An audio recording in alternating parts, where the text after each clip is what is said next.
আসসালামু আলাইকুম, সবাই কেমন আছেন? তো অনেক দিন হলো কোনো ভিডিও আপলোড করি না, একদম নীরব হয়ে গেছি। সো যেমন আমার শহরটা দেখেন, এখন আমার শহরটা আমার মতো নীরব হয়ে গেছে। সো ভিডিও করতে মন চায় না, ভালো লাগে না, সময় পাওয়া যায় না, সব কিছু প্রেশার সব মিলে। তো এই এক প্রকার অফলাইনেই আছি। জানি না ইন ফিউচার আর ভিডিও হবে কি না।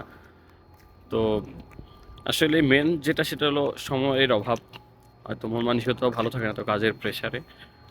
তো চলে আসলাম আমাদের একটা ভিডিও নিয়ে। চলেন আজকে যাব, বললাম আজকে আমরা যাবো ক্যারিফোর।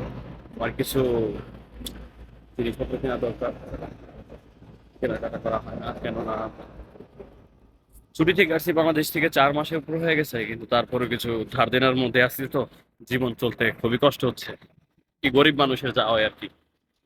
তো আজকে কিছু টাকা আছে, স্যালারিটাও আসছে, তো যাচ্ছে কিছু কেনাকাটা করতে। তো চলেন যে আমাদের সাথে, দেখি কি কি কেনা যায়, বাকিটা পরে দেখতে।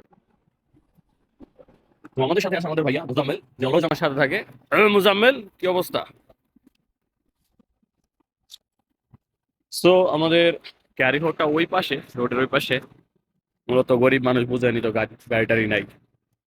আমাদের পাই সম্বল, হেঁটে হেঁটে যাওয়া লাগবে।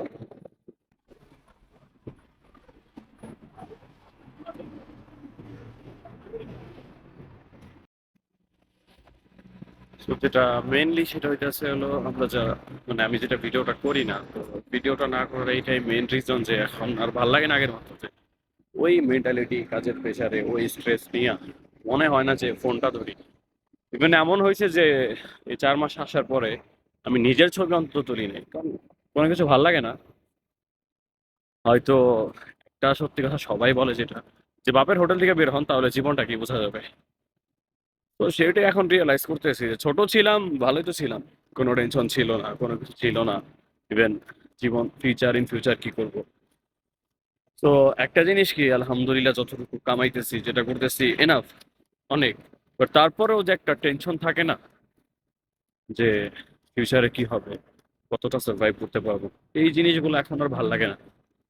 মানে এই 5 থেকে 6টা বছর ধরে রোজগার করতেছি, তাই হাঁপিয়ে উঠছি।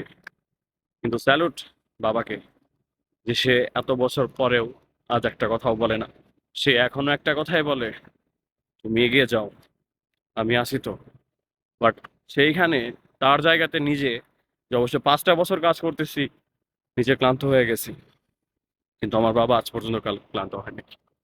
তো সালাম জানাই দুনিয়া সকল বাবাদের। তো এই সেই আমাদের ক্যারি ফোর। এখন আমরা চলে যাব ক্যারি ফোরের ভেতরে, আমাদের যাবতীয় যা লাগবে কেনাকাটা করে তারপর আবার চলে আসবো।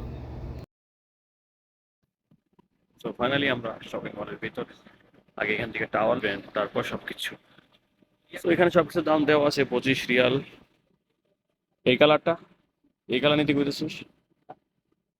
অন্য কোনো কালার যে ওইটা নষ্ট হয়ে যাবে, এটা? ওই কালারটা নষ্ট হয়ে যাবে আচ্ছা, ওটাই নিয়ে নিই।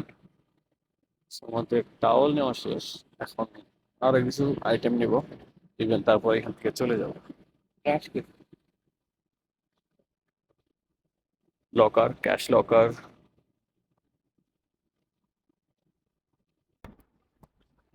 তো ভিডিও করতে করতে আমরা এমন ভিডিও বানাইছি, আমাদের ছোট ভাই খেয়াল করে নাই। তো শপিং করে ছোটখাটো একটা ধরা খাইলাম। ধরাটা আপনাদের না বললেই নয়। একটা টাওয়েল, দুটো ব্রাশ, আর ক্লথ হ্যাঙ্গার, এটা মিলা 83 রিয়াল আমাদের টোটাল প্রাইস হয়েছে। তো যদি 59 টাকা ধরি, মানে হিসাব করে একটা টাওয়েলের দাম কত নিচ্ছে। ভাই এতটা ধনী মানুষ হয় নাই মুজাম্মেল, তুমি এত বড় ধরাটা আমারে খাওয়াইলে। ওকে আমি নয় ভিডিও করতেছিলাম, কিন্তু টাওয়েলটা তো তুমি বের করছো। অনেক চিন্তা ভাবনা করে ভিডিও আর কি জিনিসপত্র কিনি, আর মোজামেল এই ভিডিওর চক্করে পড়ে ওরা একটা ধরা খাওয়াইছে ছোটখাটো। বাসায় আসতে আসতে এর মাঝখানে আমার মনে পড়লো আমার অ্যাকাউন্টে তো কিছু টাকা ছিল। মূলত টাকাটা আমার ছিল না, আমাদেরই এক বাঙালি ভাইয়ের, যার নিজস্ব কোনো ব্যাংক অ্যাকাউন্ট কিচ্ছু নাই। সে কফিলের আন্ডারে এখানে চাকরি করে। তো তার যখন স্যালারির সময় হয়, তার যেহেতু কোনো ব্যাংক অ্যাকাউন্ট নাই, তাই সে আমার অ্যাকাউন্ট নাম্বার দিয়ে রাখছে। গত 3 মাস হলো তার অ্যাকাউন্টের, মানে তার স্যালারির টাকাটা আমার কার্ডে আসে।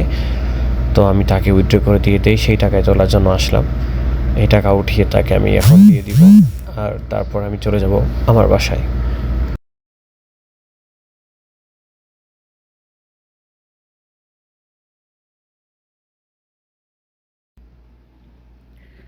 তো এই আজকে আমাদের ফাইনাল কেনাকাটা ছিল, যার জন্য আমাদের এত দূর যাওয়া। 86 রিয়াল, হয়তো 1 মাসের পকেট মানি ছিল।